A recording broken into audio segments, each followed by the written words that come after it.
दोस्तों बहुत बहुत स्वागत करता हूं आप सभी का। पिछले दिनों आपने देखा कि सुप्रीम कोर्ट में बहुत सारे जजों के पद खाली थे, उसे भरने का काम किया सीजेआई बी.आर. गवई ने। और अब खबर ये मिल रही है कि सीजेआई बी.आर. गवई ने देश के 9 हाई कोर्टों में जो जजों के पद रिक्त थे उसे भरने का काम कर दिया है। साथ ही साथ पहली बार ऐसा नवाचार सुप्रीम कोर्ट में शुरू हुआ है जहां पर राज्यों के हाई कोर्ट द्वारा भेजे गए उम्मीदवारों का इंटरव्यू भी कोलिजियम ने लेना शुरू किया।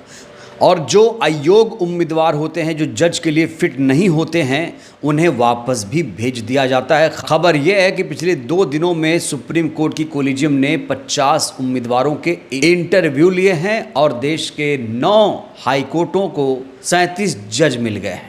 वहीं मध्य प्रदेश के 3 अधिवक्ताओं को जज के लिए अनफिट पाया गया और उन्हें इंटरव्यू में फेल कर दिया गया है। तो क्या है पूरी खबर, आपको विस्तार से हम बताने जा रहे हैं। दोस्तों आपको बता दें कि सुप्रीम कोर्ट की कोलिजियम लगातार बैठक कर रही है। CJI B R. गवई की अध्यक्षता में कोलिजियम ने बैठक करते हुए 9 हाई कोर्टों को कुल 37 जज दे दिए हैं। काफ़ी लंबे समय से ये पद खाली थे, जिससे न्यायिक प्रक्रिया में बाधा आ रही थी।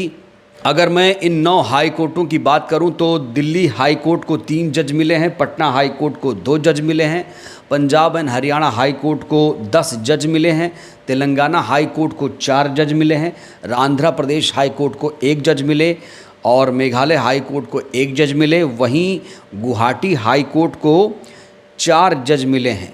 इसमें से 2 न्यायिक अधिकारी हैं और 2 वकील कोटा से हैं। वहीं मध्य प्रदेश हाई कोर्ट को 10 जज मिल गए हैं। मध्य प्रदेश हाई कोर्ट में वैसे तो 53 जज होने चाहिए, लेकिन यहाँ पर 38% जजों के पद खाली थे। आपको बता दें कल मध्य प्रदेश शासन की तरफ से सुप्रीम कोर्ट कोलिजियम को 13 नाम भेजे गए थे।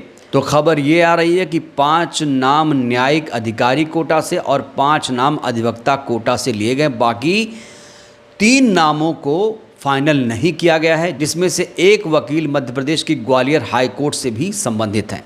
पहले खबर आई थी कि देश के 6 हाई कोर्टों को 33 जज मिले हैं और अब खबर आई है कि 9 हाई कोर्टों को कुल 37 जज मिल गए हैं।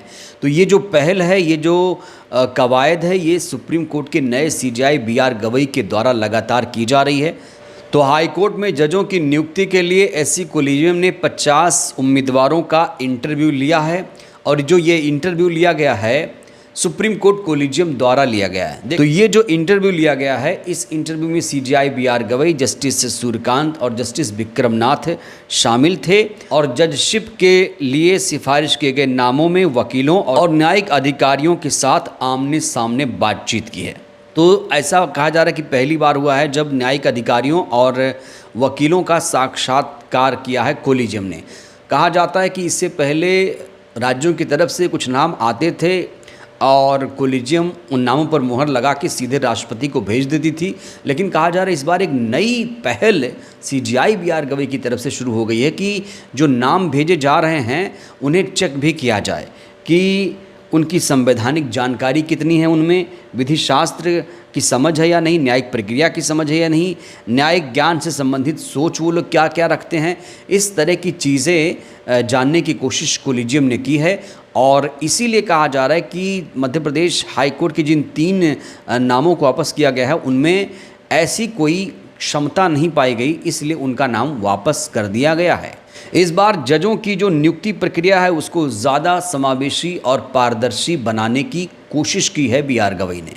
वैसे कहने को तो जजों की नियुक्ति कोलिजियम करती है, राष्ट्रपति इस पर असली मुहर लगाते हैं, लेकिन उससे पहले भी बड़ी ही जटिल प्रक्रिया है। हाईकोर्ट कोलिजियम जो है वो नामों की सिफारिश पहले मुख्यमंत्री कार्यालय को करती है, फिर मुख्यमंत्री कार्यालय से ये जो फाइल है राज्यपाल तक पहुंचती है, फिर राज्यपाल इसे केंद्रीय न्यायिक मंत्रालय विधि मंत्रालय के पास भेजते हैं, फिर जो केंद्रीय विधि मंत्रालय है वो इस पूरी फाइल को सुप्रीम कोर्ट में भेजता है। फिर सुप्रीम कोर्ट की जो कोलिजियम है हाई कोर्ट के लिए, जिसमें सीजेआई प्लस 2 जज शामिल होते हैं, वो लोग इन नामों को लेकर बैठक करते हैं और फाइनल मुहर लगाकर अब तो साक्षात्कार भी शुरू कर दिया गया है।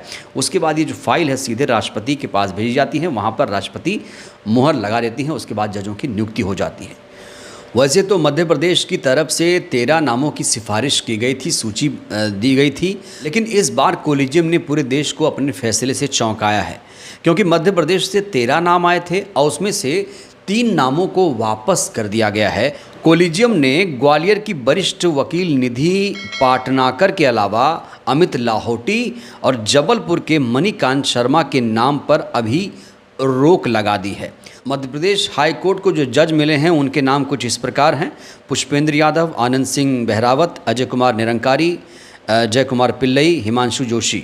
इसके अलावा 5 न्यायिक अधिकारियों जैसे राजेश कुमार गुप्ता, आलोक अवस्थी, रत्नेश चंद्र बिसेन, भगवती प्रसाद शर्मा और प्रदीप मित्तल को हाईकोर्ट जज के रूप में नियुक्त करने के प्रस्ताव को कोलिजियम ने मंजूरी दे दी है। तो कुल मिलाकर सुप्रीम कोर्ट कोलिजियम ने इस बार दिल्ली, पटना समेत 9 हाई कोर्टों के जज के रूप में न्यायिक अधिकारियों की नियुक्ति के प्रस्ताव को मंजूरी दे दी है। अगर मैं दिल्ली हाई कोर्ट की बात करूं तो दिल्ली हाई कोर्ट को इस बार शैल जैन, मधु जैन और विनोद कुमार के नामों की कोलिजियम ने मंजूरी दे दी है। 3 जज यहाँ मिलने जा रहे हैं दिल्ली हाई कोर्ट को। वहीं अजीत कुमार, प्रवीण कुमार को पटना हाई कोर्ट के जज के रूप में मंजूरी दे दी गई है। इसके अलावा कोलिजियम ने पंजाब और हरियाणा हाई कोर्ट के जज के रूप में 10 न्यायिक अधिकारियों के नियुक्ति के प्रस्ताव को मंजूरी दे दी है।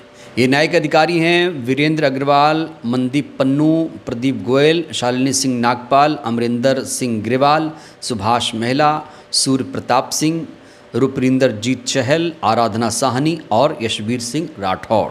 वहीं कोलिजियम ने तेलंगाना हाई कोर्ट के लिए 4 अधिवक्ताओं के नामों को मंजूरी दे दी है।